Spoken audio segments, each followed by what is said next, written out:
Hello बच्चों, आज हम 12th class physics chapter number 6 जिसका नाम है विद्युत चुम्बकीय प्रेरण, उसके आज हम मोस्ट इम्पोर्टेंट क्वेश्चन जो कि PYQ है उनका सॉल्यूशन हम देखेंगे। आज का हमारा पार्ट नंबर 1 रहने वाला है। ठीक है, चलो देखते हैं। तो जैसे कि पहला क्वेश्चन आपको नज़र आ रहा होगा कि स्वप्रेरकत्व को कहते हैं। आपने 11th क्लास में पढ़ा होगा न्यूटन का प्रथम नियम, जिसे हम जड़त्व का नियम भी कहते हैं। तो वहाँ पर ने जो पढ़ा था जड़त्व पढ़ा था। तो जड़त्व क्या होता है? जड़त्व जो होता है किसी वस्तु, है ना, किसी वस्तु का वह गुण होता है जो वह अपनी अवस्था में परिवर्तन का क्या करता है, विरोध करता है। और ये जड़त्व जो होता है उसमें वो द्रव्यमान के कारण होता है जो कि यांत्रिकी में होता है।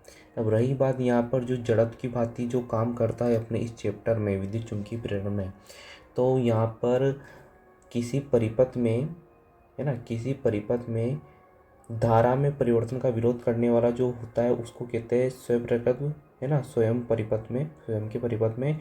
तो यहाँ पर जो विरोध करेगा वो करेगा विद्युत जड़त्व। ठीक है, इसका आंसर आएगा ब। ठीक है, अगला क्वेश्चन देखेंगे। अगला जो क्वेश्चन है वो है प्रत्यावर्ती धारा जनित परिवर्तित करता है। तो प्रत्यावर्ती धारा जनित जो है बेटे, ध्यान रखना, प्रत्यावर्ती धारा जनित वो यांत्रिक ऊर्जा को विद्युत ऊर्जा में परिवर्तित करता है। किसमें? यांत्रिक ऊर्जा को विद्युत ऊर्जा में परिवर्तित करता है। तो यहाँ पर यांत्रिक ऊर्जा को विद्युत ऊर्जा में परिवर्तित करने वाला ऑप्शन कौन सा है? देखो, ए ऑप्शन है क्या, यांत्रिक ऊर्जा को रासायनिक ऊर्जा में, गलत, ये नहीं है। रासायनिक ऊर्जा को यांत्रिक ऊर्जा में, ये भी गलत है। विद्युत ऊर्जा को यांत्रिक ऊर्जा में, नहीं, ये तो बिल्कुल विपरीत है। तो यांत्रिक ऊर्जा को विद्युत ऊर्जा में, इसका ये वाला ऑप्शन होना है। ठीक है, चलो अगला क्वेश्चन देखते हैं। अगला क्वेश्चन है लेंज का नियम भौतिक राशि के संरक्षण पर आधारित है। तो ध्यान देना, लेंज का नियम जो है, लेंज का नियम मोटे मोटे तौर पर इसको समझ लेते हैं। लेंज का नियम जो है बेटे, वो जो है लेंज का नियम, ध्यान देना, लेंज का नियम प्रेरित विद्युत वाहक बल या प्रेरित विद्युत धारा की दिशा को बताता है। ठीक है, और ये जो आधारित होता है ना, ये किस नियम की अनुपालना करता है या किस सिद्धांत की अनुपालना करता है? तो ध्यान देना, ऊर्जा संरक्षण सिद्धांत की अनुपालना करता है ना। तो इसमें जो ऑप्शन आएगा वो आएगा सेल। ठीक है, तो इसका जो उत्तर हो जाएगा ऊर्जा। ठीक है, लेंज का नियम किस भौतिक राशि के संरक्षण पर आधारित होता है? तो ऊर्जा संरक्षण पर। ठीक, चलो अगला क्वेश्चन देखते हैं। अगला क्वेश्चन है आपके सामने कि अनोन्य प्रेरण के सिद्धांत पर आधारित उपकरण। तो ध्यान देना बच्चों कि अनोन्य प्रेरण पर जो आधारित है वो दो युक्तियाँ होती हैं, दो उपकरण होते हैं। एक तो बेटे ट्रांसफार्मर, और दूसरा जो आपके चैप्टर में दे रखा है वो है बेटे प्रेरण कुंडली। ठीक है, अब इन दोनों में से जो ऑप्शन आपको इसमें दे रखा है वो इसका उत्तर हो जाएगा। ठीक है, तो प्रत्यावर्ती धारा जनित्र ये नहीं है। ठीक है, गैल्वेनोमीटर ये भी नहीं है, वोल्टमीटर ये भी नहीं है। तो कौन सा ऑप्शन बचेगा? दे, जो कि ट्रांसफार्मर है ना। ठीक है, अगला क्वेश्चन देखते हैं। तो लेंज का नियम देता है, अभी अपन ने देखा लेंज का नियम क्या देता है। लेंज का जो नियम है प्रेरित विद्युत वाहक बल या प्रेरित धारा की दिशा को बताता है। ठीक है, तो ध्यान देना कौन सा ऑप्शन होना है। पहले एक एक ऑप्शन देखते चलो। प्रेरित विद्युत वाहक बल का परिमाण, बिल्कुल नहीं। ठीक है, प्रेरित धारा की दिशा, ये उत्तर होना है इसका। ठीक है, उसके बाद में अगला देख लेते और कि प्रेरित धारा का परिमाण व दिशा, नहीं, इसमें परिमाण तो आना ही नहीं है, दिशा हो जाएगा। ठीक है, तो इस वजह से ये गलत हो गया। उसके बाद में प्रेरित धारा का परिमाण, ये भी गलत है। तो ऑप्शन अपना जो आना है, अपना जो उत्तर रहेगा वो रहेगा ब, प्रेरित धारा की दिशा, है ना। और अगर इसकी जगह ये होता प्रेरित विद्युत वाहक बल की दिशा, तो ये भी इसका उत्तर माना जाता। ठीक है, अगले क्वेश्चन की ओर बढ़ते हैं। अगला जो क्वेश्चन है वो है विद्युत वाहक बल के प्रेरण का कारण है। तो ध्यान देना, फैराडे का जो द्वितीय नियम है ना, फैराडे का द्वितीय नियम जो होता है वो होता है कि प्रेरित विद्युत वाहक बल है ना, प्रेरित विद्युत बल चुंबकीय फ्लक्स में परिवर्तन की दर के क्या होता है, चुंबकीय फ्लक्स में परिवर्तन की दर क्या होता है, बराबर होता है। ठीक है, और यहाँ पर ये माइनस के साथ आता है। ठीक, तो ध्यान देना, तो इसमें चुंबकीय फ्लक्स में परिवर्तन, तो इसमें आ जाएगा टी ऑप्शन। ठीक है, चलो अगले क्वेश्चन की ओर बढ़ते हैं। किसी परिनालिका का स्वप्रकत्व कैपिटल एल है, लंबाई व क्षेत्रफल को नियत रखते हुए इसके फेरों की संख्या बढ़ाकर 2 गुनी कर दी जाए तो अब इस कुंडली का स्वप्रकत्व होगा। ठीक है, इसको अच्छे से समझने का प्रयास करते हैं। किसी परिनालिका का जो स्वप्रकत्व होता है बच्चों, वो होता है, ठीक है, किसी परिनालिका का स्वप्रकत्व, तो ध्यान से देखना बच्चों, एल बराबर म्यू नोट, है ना, एल बराबर mu naught n square A L. ठीक है, यहाँ पे जो एन है उसको कहते हैं फेरों का घनत्व, है ना, और एन स्मॉल एन का जो मान होता है वो होता है कैपिटल एन बटा एल। ठीक है, तो इसकी जगह ये वैल्यू अपन रखेंगे। ठीक, तो अपने पास आएगा एल बराबर म्यू नोट, है ना, स्मॉल एन की जगह अपन ये मान रख रहे हैं। ठीक है, ये वाला मान रख रहे हैं। ठीक, तो अपने पास क्या आएगा, कैपिटल एन स्क्वायर बटा एल, और इधर बच जाएगा ए एल। ठीक है, और इधर एल स्क्वायर भी आ जाएगा, सॉरी, है ना, एल स्क्वायर, क्योंकि एन का स्क्वायर है तो इन दोनों का भी क्या हो गया, स्क्वायर हो गया। तो यहाँ पर क्या होगा, एक एल से एक एल कट जाएगा। ठीक है, एक एल से एक एल कट जाएगा, एक एल से एक एल कट गया। ठीक, तो क्या बचेगा वो लिख देते हैं वापस से। तो एल बराबर म्यू नोट एन स्क्वायर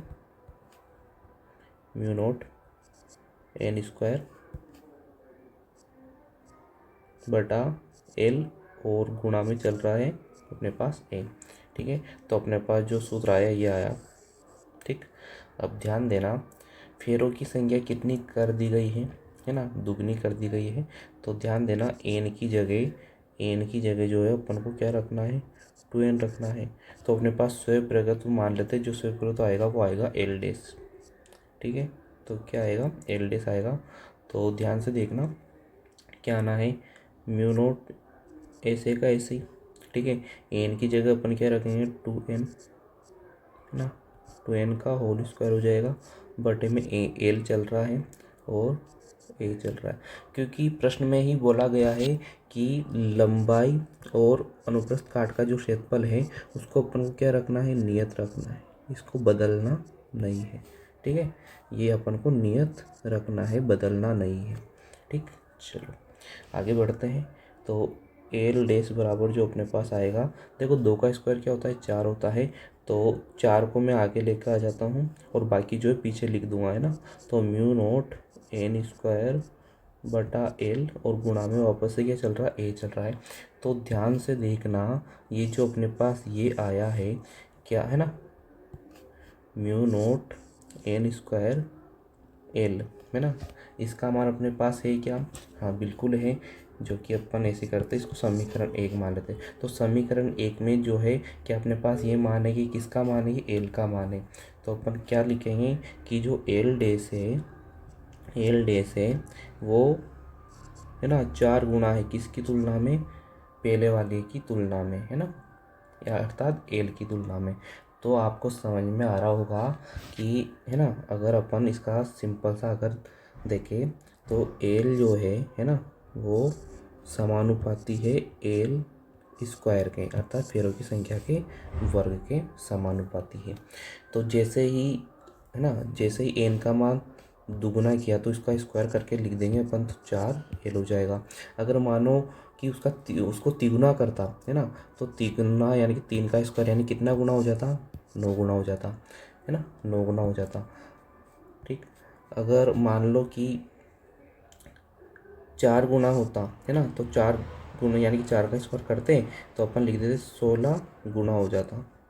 ठीक है, यदि फेरों की संख्या को 4 गुना करते तो जो अपने जो है स्वयं प्रेरक का तो कितना हो जाता, 16 गुना हो जाता। इसी तरह से अगर फेरों की संख्या को अपन 5 गुना करते है ना, तो 5 का वर्ग करके जो अपने पास प्रेरक आएगा वो कितना आएगा, 25 गुना आ जाएगा। ठीक है, तो ये आपको ये समझ में आ गया होगा।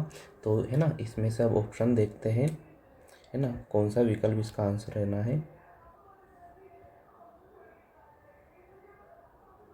ठीक, तो ध्यान से देखना। तो इसमें जो है क्या बोला उसने, है ना, क्या बोला है कि किसी परिनालिका का स्वयंप्रेरक कितना है, एल है, लंबाई व क्षेत्रफल को क्या रखा है, नियत रखा है ना, रखते हुए इसके फेरों की संख्या बढ़ाकर 2 गुनी, है ना, 2 गुनी कर दी जाए। अब इस कुंडली का स्वयंप्रकट होगा तो कितना होगा, 4 गुना होगा। अभी बताया है ना, इसका आंसर अपन ने ये देख लिया है। ठीक है, चलो आगे की तरफ बढ़ते हैं हम। अगला क्वेश्चन है, जैसे कि नीचे बने चित्र में यदि दंड चुंबक को 2 लूपों ए और बी की उभयनिष्ठ अक्ष के अनुदिश तीर की दिशा में चलाया जाए तब, है ना, तब, तो इसमें जो पहला ऑप्शन है केवल ए में धारा प्रेरित होती है। दूसरा ऑप्शन है ए व बी दोनों में प्रेरित धाराएं समान दिशा में है। तीसरा ऑप्शन है केवल बी में धारा प्रेरित होती है। फिर डी में है ना, डी में क्या है, द में क्या है, ए व बी में प्रेरित धारा विपरीत दिशा में है ना, ए व बी में प्रेरित धारा विपरीत दिशा में है। चलो इसको अपन अच्छे से समझते हैं ना। तो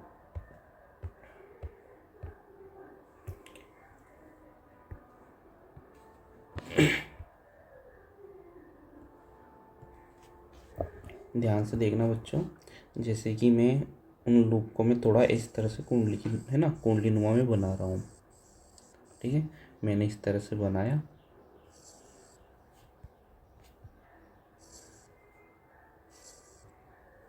और ऐसे का ऐसे ही इसको कॉपी करके अपन एक और बना लेते हैं। ठीक, ये दूसरा हो गया। ठीक, तो और बीच में जो है ना, इसको नाम भी दे देते हैं उसे, है ना, ये है ए और ये है बी। ठीक, और बीच में क्या है, इसके चुंबक है।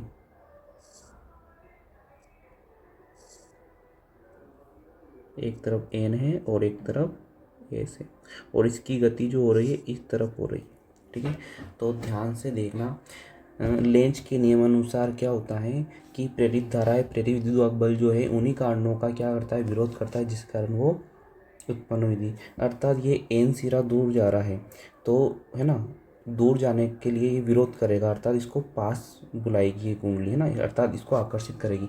अब आकर्षित करने के लिए जो है इसका ये वाला जो सिरा रहेगा, ये वाला जो सिरा है कौन सा हो जाएगा, एस सिरा, और ये एस हो गया तो ये कौन सा रहना है, एन सिरा। क्लियर। अब रही बात कुंडली बी के पास या लूप के पास जो चुंबक का एस सिरा है वो पास आ रहा है, तो इसको प्रतिकर्षित करने के लिए, है ना, इसको दूर करने के लिए क्या करेगी, प्रतिकर्षित करेगी। अब प्रतिकर्षित करने के लिए इसी के जैसा सिरा क्या आ जाएगा यहाँ पर, इसी के जैसा सिरा, यानी कि यहाँ पर जो ध्रुव है कौन सा ध्रुव उत्पन्न हो जाएगा, यहाँ पर ध्रुव उत्पन्न हो जाएगा कौन सा, एस ध्रुव उत्पन्न हो जाएगा। ठीक है, और ये एस है तो ये कौन सा हो जाना है, ये एन हो जाना है। तो ध्यान देना अब, है ना, चुंबकीय क्षेत्र की जो दिशा रहती है वो किधर रहती है, एन से एस की ओर, है ना, तो इधर भी क्या रहनी, एन से एस की ओर। तो आपको पता चल गया होगा कि अगर चुंबकीय क्षेत्र की दिशा ही विपरीत है, चुंबकीय क्षेत्र की दिशा क्या है यहाँ पर, दोनों कुंडलियों में विपरीत है, दोनों लूपों में क्या है, विपरीत है। तो अगर चुंबकीय क्षेत्र की दिशा ही विपरीत है तो विद्युत धारा की दिशा भी क्या रहनी है, विपरीत रहनी है। ठीक है, तो देखते हैं अब इसका आंसर क्या होना है। तो इसका जो आंसर रहेगा, दे वाला ऑप्शन रहेगा इसका आंसर, कि ए व बी में प्रेरित धारा विपरीत दिशा में है। ठीक है, तो इसका जो आंसर रहेगा बच्चों वो रहेगा दे। ठीक है, चलो आगे की तरफ बढ़ते हैं।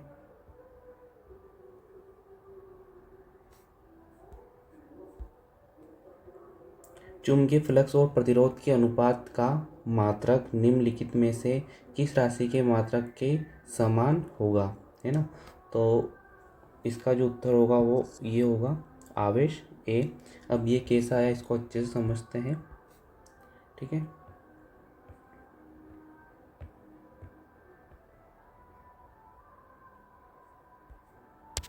तो फैराडे का जो द्वितीय नियम है ना, फैराडे का द्वितीय नियम क्या होता है? फैराडे का द्वितीय नियम होता है कि विद्युत वाहक बल जो है ना, कि विद्युत वाहक बल जो है ना, वो किसके बराबर होता है?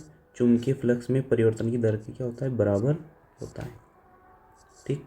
ये अपन ने ये लिख लिया कि विद्युत वाहक बल है ना, विद्युत वाहक बल जो कि ई, वो किस में परिवर्तन के बराबर होता है? चुंबकीय फ्लक्स। चुंबकीय फ्लक्स को अपन 5b से डिनोट करते हैं, है ना। और जहाँ पर भी दर की बात आए, समय का वहाँ पर भाग देना है, ठीक है। तो विद्युत वाहक बल जो है चुंबकीय फ्लक्स में होने वाले परिवर्तन दर के क्या होता है? बराबर होता है, ठीक है। आगे देखते हैं।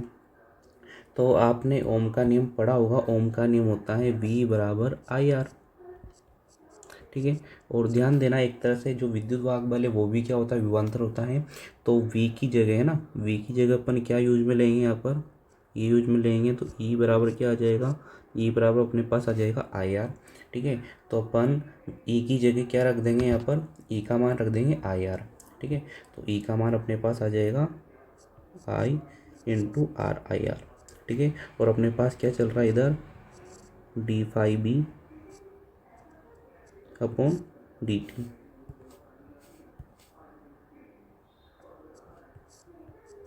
अपॉन dt, ठीक है। क्या पूछा है? चुंबकीय फ्लक्स तथा प्रतिरोध का मात्रक का अनुपात क्या होता है? तो मुझे ये चुंबकीय फ्लक्स है, इसके बटे में मुझे क्या लाना पड़ेगा? प्रतिरोध लाना पड़ेगा, ठीक है। तो अपन क्या करेंगे?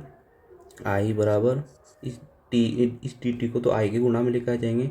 तो आई गुणा क्या हो जाएगा? डी टी बराबर माइनस, है ना।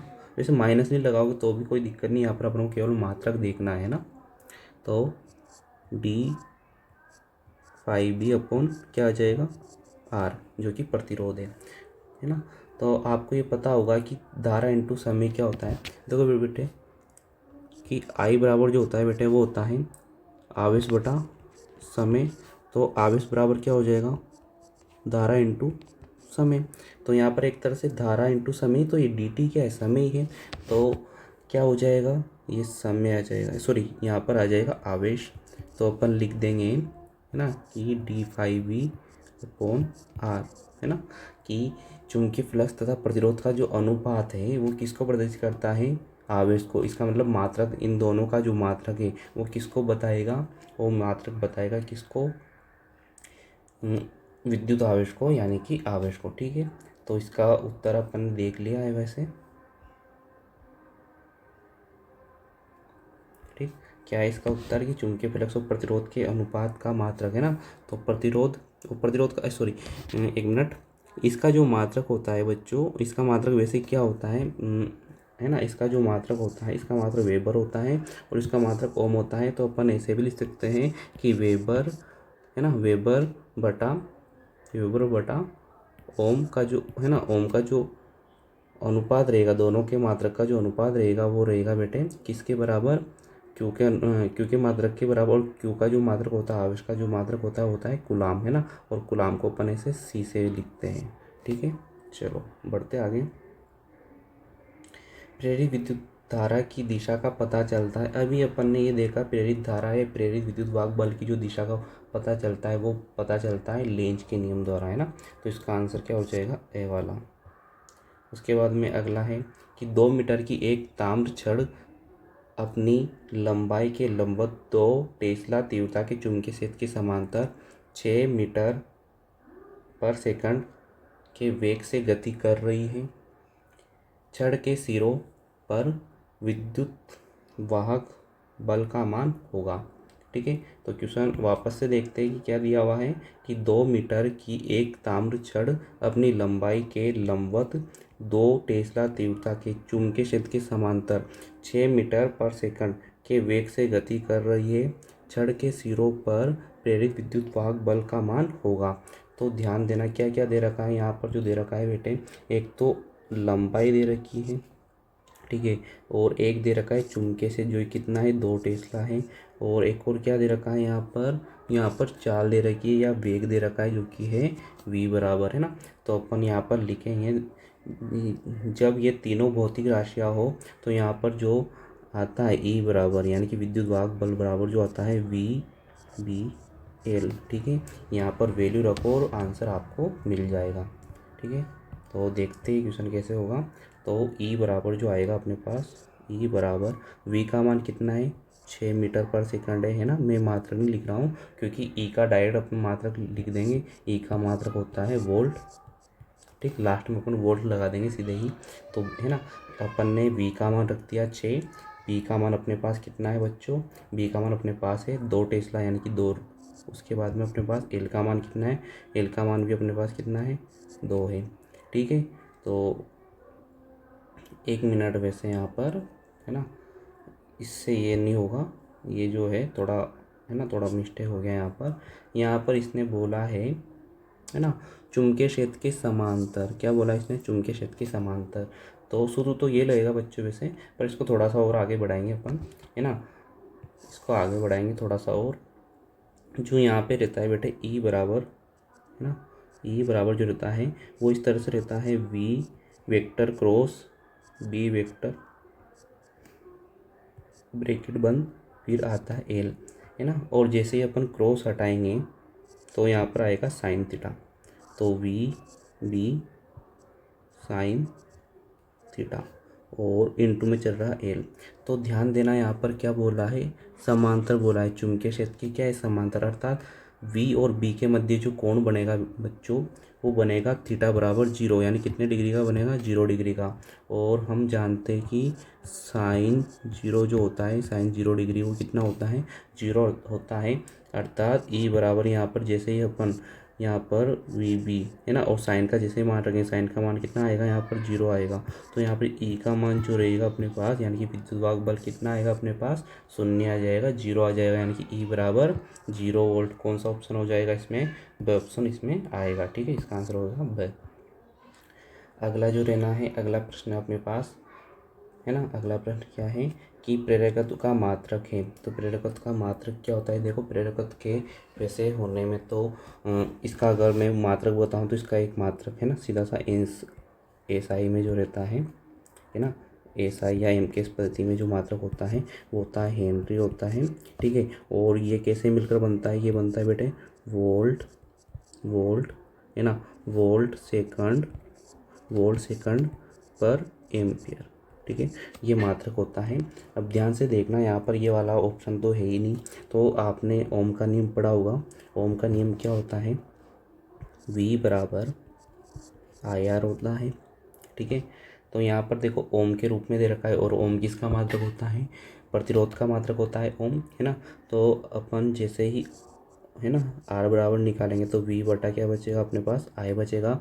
V का मात्रक जो है अपने पास होता है वोल्ट, ठीक है। और I का मात्रक होता है अपने पास एम्पियर, और दोनों मिलकर बनता है अपने पास ओम, है ना। R का मात्रक ओम। तो अपन लिख देंगे वोल्ट जो यहाँ पर है ये है ना, वोल्ट बटा एम्पियर जो है ना, ये जो आपको नज़र आ रहा है वोल्ट बटा एम्पियर। इसकी जगह क्या लिख देंगे अपन लिख देंगे ओम, ठीक है। तो अपने पास क्या आएगा बच्चों, है ना, अपने पास आएगा ओम और क्या आ जाएगा इनटू में सेकंड, ओम सेकंड। तो ये वाला ऑप्शन कौन से है ना, ये वाला ऑप्शन दे रखा है क्या देखते हैं। तो ये वाला जो ऑप्शन है ये वाला ऑप्शन है ना, पहला ऑप्शन इसका आंसर रहेगा ऑप्शन, ठीक है। आगे बढ़ते हैं अगले प्रश्न की ओर। तो अगला जो प्रश्न है वो है किसी कुंडली में उत्पन्न फ्लक्स तथा धारा के मध्य का ग्राफ का ढाल प्रदर्शित करता है। तो प्रदर्शित करता है बेटे स्व-प्रेरण गुणांक को, है ना। किस प्रकार से, तो देखते हैं कि बच्चों किसी भी है ना, किसी भी कुंडली का जो या है ना किसी भी कुंडली का जो चुंबकीय फ्लक्स होता है वो उसमें धारा परिवर्तन की क्या होता है समानुपाती होता है, ठीक है। और जैसे ही समानुपाती का चिन्ह हटाएंगे तो यहाँ पर एक नियतांक आता है जिसको बोलते हैं एल, है ना। और इस एल का नाम होता है स्व-प्रेरण गुणांक। तो ध्यान देना जब भी समानुपाती की बात की जाए, है ना, और समानुपाती के लिए यहाँ पर ग्राफ की बात की जाए तो जो ग्राफ बनेगा वो सीधा रेखीय बनेगा, है ना, कैसा बनेगा, रेखीय। तो यहाँ पर इधर अपन लिखेंगे इस तरफ तो चुंबकीय फ्लक्स यानी कि phi और यहाँ पर आ जाएगा धारा, ठीक है। तो ये जो ग्राफ है ये किसको है ना, ये जो ढाल है ये किसको प्रदर्शित करेगा, एल को प्रदर्शित करेगा। और एल क्या है यहाँ पर, स्वप्रेरण गुणांक है, ठीक है। एल क्या है यहाँ पर, स्वप्रेरण गुणांक है, ठीक है। आगे की तरफ बढ़ते हैं अगले प्रश्न की ओर। विद्युत में द्रव्यमान जड़त्व के समतुल्य राशि है। द्रव्यमान जड़त्व के समतुल्य राशि अभी पढ़ा है ना। पहला जो प्रश्न था वो इसी पर आधारित था, वहाँ पर अपन ने चर्चा कर ली थी, है ना। तो द्रव्यमान जो जड़ होता है वो न्यूटन की गति के प्रथम नियम में अपन ने पढ़ा था 11वीं क्लास में, जो वो होता है, ठीक है। और यहाँ पर जो विद्युत जड़त्व के रूप में है यहाँ पर, है ना, तो द्रव्यमान जड़त्व के समतुल्य है यहाँ पर, तो वो है स्वप्रेरण गुणांक, है ना। तो इसका ऑप्शन जो रहना है बे रहना है। अगले प्रश्न की ओर बढ़ते हैं। विद्युत जनित्र किस सिद्धांत पर आधारित है ना। अगला प्रश्न क्या दिया हुआ है, विद्युत जनित्र किस सिद्धांत पर आधारित है। तो इसका जो उत्तर रहेगा वो रहेगा से, जो चैप्टर का नाम है वो इसका आंसर रहना है विद्युत चुम्बकीय प्रेरण, ठीक है। आज का वीडियो अगर आपको अच्छा लगा है तो हमारे चैनल को सब्सक्राइब करना, ठीक है। धन्यवाद।